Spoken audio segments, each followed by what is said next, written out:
Hi friends, Namaskar. I strongly believe in observational learning. My name is Rakesh Kumar. I'm corporate motivator and wellness coach. And I got a chance to deliver lecture for new IPS and judicial officers, directors and CMD sometimes, military engineer services for colonel and above.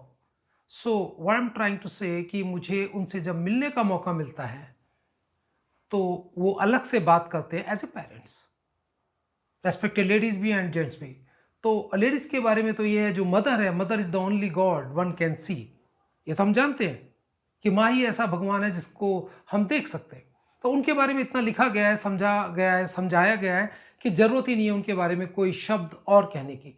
मगर जब मैं कहता हूं कि parents are assets, तो उस जो parents are assets, PAA, उसमें से वर्ड जो निकल रहा है पा पा, मतलब मैं रिप्रेजेंट करना चाहूंगा फादर को, जो शायद कह नहीं पाता या अपने आप को समझा नहीं पाता।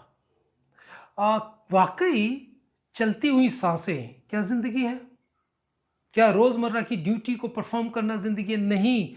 जब वो मुझसे अलग से बात करते हैं तो वो डिफरेंट होते हैं। तो उन सब की फीलिंग्स को मैंने शब्दों में पिरोया है, आपके सामने रखना चाहूंगा ताकि वो बात आप तक पहुंचे। And very close to my heart. So मेरी ये जो कविता है, ये फीलिंग्स है उन सब पिता की जो चाहते हैं कहना, लेकिन शायद मैं जरिया बना हूं उनकी बात को आप तक पहुंचाने के लिए।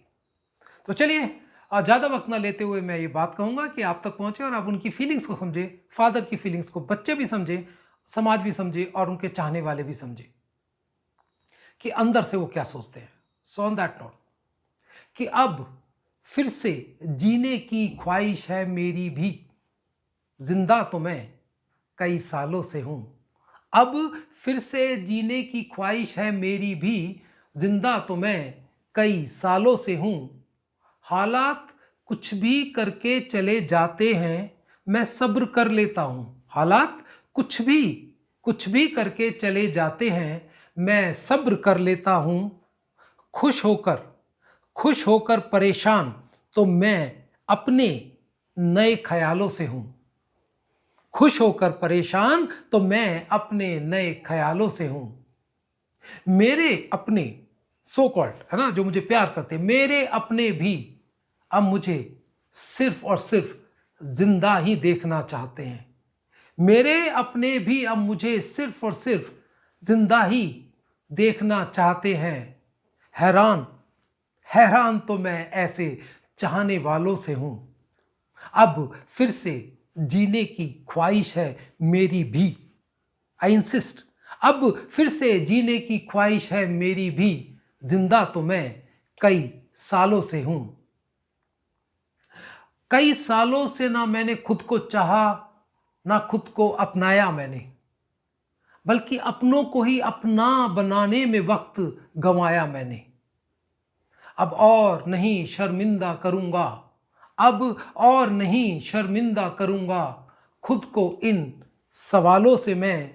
अब फिर से जीने की ख्वाहिश है मेरी भी, जिंदा तो हूं कई सालों से मैं। लास्ट में जो मैं कहना चाहता हूं friends, very close to my heart, आप भी समझिए, हो सके तो अपने पिता को समझने की कोशिश कीजिए। ये फ्रस्ट्रेशन कहीं उनकी जिंदगी छीन ना ले। वो बहुत डिस्टर्ब होते हैं, जैसे वो खुद महसूस करते हैं कि कहां आ गया हूं मैं जिंदगी में दौड़कर। गौर कीजिएगा इस पे, कहां आ गया हूं मैं जिंदगी में दौड़कर, क्या हासिल किया है मैंने खुद को पीछे छोड़कर। कहां आ गया हूं मैं जिंदगी में दौड़कर, क्या हासिल किया है मैंने खुद को पीछे छोड़कर। अब नहीं रखूंगा कोई भी रिश्ता, अब नहीं रखूंगा कोई भी रिश्ता, छोड़कर जाने वालों से मैं। अब फिर से जीने की ख्वाहिश है मेरी भी, जिंदा तो हूं कई सालों से मैं। तो अगर आप उनको समझ सकते हैं, उनकी जिंदगी में जिंदगी डालना चाहते हैं, उनके सपने पूरा करना चाहते हैं, तो मैं बच्चों से भी रिक्वेस्ट करूंगा और जो उनके साथ जुड़े हैं कि पिता पे भी थोड़ा गौर करें और उनकी ख्वाहिशों का ध्यान रखें। शायद वो खुश रहें और आपकी सपोर्ट बनी रहे। Thank you very much. Hope you understand.